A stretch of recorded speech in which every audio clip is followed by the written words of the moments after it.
Hello future IITians and NITians. तो PNC में हर बार कॉइंस एंड बेगर्स मेथड पे जेई मेंस में काफी आसान से क्वेश्चंस देखने को मिलते हैं, जिसमें तुम काफी आसानी से अपने 4 मार्क्स सिक्योर कर सकते हो। बस इसके लिए कुछ बेसिक चीजें अपने को पता होनी चाहिए।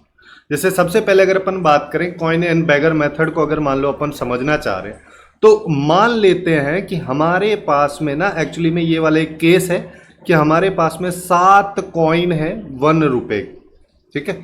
और यहाँ पे अपने पास में 3 बेगर्स हैं, उनमें डिस्ट्रीब्यूट अपने को इनको करना है, ठीक है। यहाँ पे अपने पास में ये वाली चीज है कि अपने पास कोई भी जो बेगर है वो can get any number of coin, ठीक है। उसको कितने भी कॉइन दिए जा सकते हैं। ऑब्वियसली बात है 7 से ज्यादा तो अपन यहाँ पे दे नहीं पाएंगे क्योंकि 7 तो हमारे पास में कॉइन ही है। अब इनको कैसे डिस्ट्रीब्यूट करना है, यहाँ पे बस जो की इंपॉर्टेंट चीज है वो ये है कि यहाँ पे आइडेंटिकल सिनेरियोज, आइडेंटिकल आइटम्स या ऑब्जेक्ट्स को अपने को जनरली डिस्ट्रीब्यूट करना रहता है, तभी जाके ये वाला मेथड लगता है। अब यहाँ पे एक एक केस को आइडेंटिफाई करेंगे तो बहुत ज़्यादा टाइम चला जाता है। अपन इसको अगर मान लो ऐसे समझ लें कि हमारे पास में यहाँ पे 7 तो कॉइन है, ठीक है। कॉइन्स को मैं कुछ इस तरीके से डिनोट कर देता हूँ कि 1 2 3 4 5 6 7 अपने पास में कॉइन है। अब अपने को इनको 3 बैगर्स में डिस्ट्रीब्यूट करना है, तो यहाँ पे अब हम लेके आएंगे डिवाइडर्स, ठीक है। इनको अपन डिवाइडर्स बोल रहे हैं। इस तरीके से डंडे अगर अपन लेके आए तो अपने को अगर 3 पार्ट्स में इन कॉइन्स को डिस्ट्रीब्यूट करना है तो मैं यहाँ पे 2 डिवाइडर का यूज कर लूंगा तो हो जाएगा। जैसे एक यहाँ पे लगा दिया, एक यहाँ पे लगा दिया, तो ये ए वाला पार्ट हो गया, ये बी वाला पार्ट हो गया, ये सी वाला पार्ट हो गया, और इतने इतने नंबर ऑफ कॉइन अपने पास में चले गए। जैसे फॉर दिस पर्टिकुलर केस अपन ने यहाँ पे ए को दे दिया है 1, बी को दे दिए हैं 3, सी को दे दिए हैं 3। अब कोई जरूरी है नहीं ऐसा ही केस होगा, ऐसा भी हो सकता है कि ए को 0 दे दो, बी को 0 दे दो और अपने पास में सी को सीधा सीधा 7 दे देते हैं। उस केस में जो ये डिवाइडर्स हैं ये बेसिकली अपने पास में इस तरीके से लग जाएंगे, ठीक है। तो यहाँ पे सीधे सीधे सारे के सारे सी के हो जाएंगे और ए और बी के यहाँ पे आ जाएंगे। ऐसे ही बहुत सारे केसेस अपन यहाँ पे बना सकते हैं। अब हमको हर एक केस को काउंट नहीं करना है। अब हमको क्या काउंट करना है, हमको यहाँ पे काउंट करना है कि अब अपने पास में टोटल नंबर ऑफ स्लॉट्स कितने हैं, ठीक है। स्लॉट्स बोल लो या ऑब्जेक्ट्स बोल लो, कितने, 7 तो हमारे पास में कॉइन है, उसके साथ साथ 2 अपने पास में ये डिवाइडर है।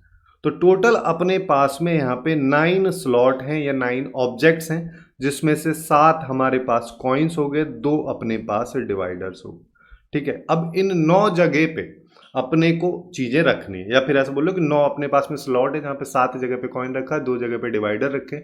इन स्लॉट्स को अब अपने को अरेंज करना है 2 तरीके से कि ये दो डिवाइडर है, इनको किन किन 2 जगह पे मैं प्लेस कर सकता हूँ। उसी बेसिस पे अपन यहाँ पे कॉइन्स को डिवाइड करते हुए चले जाएंगे। तो हम यहाँ पे डिवाइडर्स की बात करें या सिलेक्शन की बात करें, स्लॉट अपने को कितने सेलेक्ट करने, तो वो 2 हो जाएंगे। तो बस उसके बाद तुमको क्या करना है, 9C2 यानी कि 9 × 8 डिवाइड बाई 2 × 1 यहाँ पे बात करोगे तो ये 4 और ये 36 अपने पास में यहाँ पे आ जाए।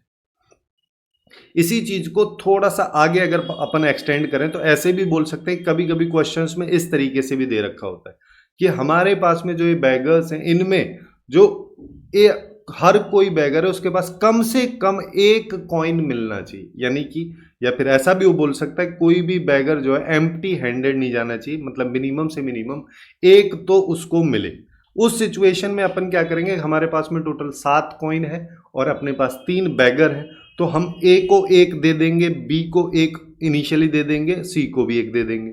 जब तीनों को 1 दे देंगे तो अब अपने पास में बच गए 1 2 3 4 कॉइन और डिवाइडर तो अभी भी अपने पास में 2 है। अब इसके बेसिस पे बस सॉल्व कर लो कि टोटल अपने पास में कितने स्लॉट हो गए, 4 और 2 6 हो गए, इसमें से 2 सेलेक्ट करने हैं, तो ये अपने पास में हो जाएगा 15। ऐसे इसके क्वेश्चंस को सॉल्व करते हैं। इसमें एक डायरेक्ट फॉर्मूला ज़्यादातर लोग पढ़ते हैं, ज़्यादातर लोग रटते हैं, वो ये वाला है कि अगर अपने पास में n आइडेंटिकल आइटम्स हैं, उनको r डिस्टिंक्ट वेज में, r डिस्टिंक्ट प्लेसेस में, r डिस्टिंक्ट लोगों में डिस्ट्रीब्यूट करना है, तो अपने को जो डिवाइडर्स की जरूरत पड़ेगी वो r-1 यानी कि 1 कम। जैसे यहाँ पे अपने पास 3 बैगर थे तो हमारे पास डिवाइडर 3 - 1 यानी कि 2 की जरूरत पड़ रही थी। वही सीन अपने पास में यहाँ पे। अब तो टोटल स्लॉट कितने हो जाएंगे, जितने डिवाइडर हैं वो और जितने आइडेंटिकल आइटम है। तो आइडेंटिकल आइटम n है और डिवाइडर ये है, तो अपने पास में बेसिकली आ जाता है n plus r minus one. ठीक है, r जो कि डायरेक्टली यहीं से अपने को मिल जाता है। अब नंबर ऑफ वेज में अगर मान लो अपने को इसको चूज करना है तो अपन यहाँ पे क्या करते थे, टोटल स्लॉट जो कि n plus r minus one c, और कितनी जगह पे अपने को करना है जो कि अपने पास में आ जाएगा r माइनस वन। इस फॉर्मूले से भी डायरेक्टली ऐसे क्वेश्चंस को तुम सॉल्व कर सकते हो, बट मैं फिर भी यहाँ पे बोलूंगा बेसिक अप्रोच से करोगे तो ज्यादा आसान रहता है, कभी कभी इस फॉर्मूले में कंफ्यूजन हो जाती है। अब ऐसे ही क्वेश्चंस जो हैं, देखो कॉइन इन बेगर पे तो क्वेश्चन आते ही आते हैं, इस तरीके के क्वेश्चंस थोड़े से डिफरेंट तरीके से भी पूछ लिए जाते हैं कि तीन अपने पास में नंबर्स हैं जो कि तीनों के तीनों अगर मान लो होल नंबर है, नेचुरल नंबर है, उस सिचुएशन में तीनों का सम अगर 7 है तो अब नंबर्स बताइए कितने तरीके से अपन डिस्ट्रीब्यूट कर सकते हैं। तो इस केस में जैसे मान लो अपने पास में दो क्वेश्चन है, पहला क्वेश्चन ये दे रखा है कि अपने को नंबर्स बताने हैं non negative. Non negative integers number मतलब कि होल नंबर के बारे में बात कर रहा है, यानी कि जीरो से जो स्टार्ट हो रहा है। तो यानी कि हमारे पास x, y और z है तीन, और इनको 10 में डिस्ट्रीब्यूट करना है। इसको अपन फिर से वैसे ही समझ सकते हैं कि हमारे पास 10 कॉइन है और x, y, z अपने पास में 3 बैगर है।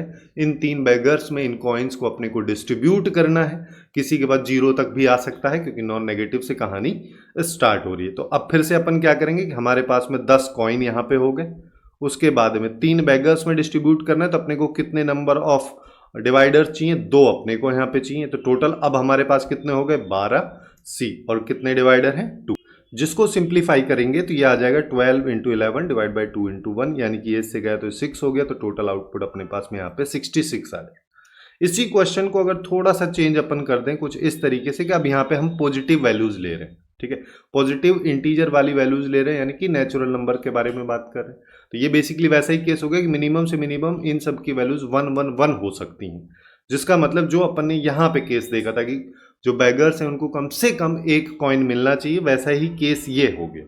ठीक है, इस केस में अपन क्या करेंगे कि x को 1 दे देते हैं, y को 1 दे देते हैं और z को 1 दे देते हैं। जब अपन ऐसा कर देंगे तो अब अपने पास x plus y plus z की वैल्यू 7 के बराबर बचेगी।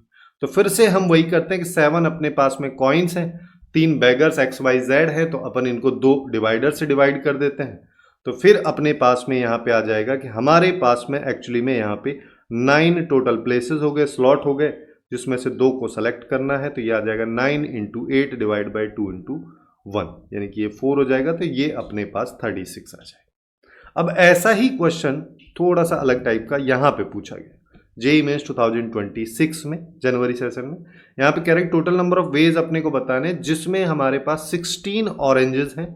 ऑब्वियस सी बात है, आइडेंटिकल हैं ये, है ना। इनको 4 बच्चों में डिस्ट्रीब्यूट करना है और इस तरीके से कि हर किसी बच्चे को एटलीस्ट एक ऑरेंज तो मिले। ठीक है, तो बच्चों में अपन A B C D बोल देते हैं और हम यहाँ पे एक एक इनको डिस्ट्रीब्यूट कर देते हैं। तो 4 सब्ट्रैक्ट कर देंगे तो A plus B plus C equal ये अपने पास 12 आ जाएगा। अब हमारे पास में अगर ये 12 आ गया है तो अब अपने को क्या पता है कि अपने को यहाँ पे 12 ऑरेंजेस लिखनी पड़ेंगी और उसके बाद में 4 हमारे पास में यहाँ पे बच्चे हैं, उसमें से एक कम कर दो तो 1 2 3 अपने पास में हो गए।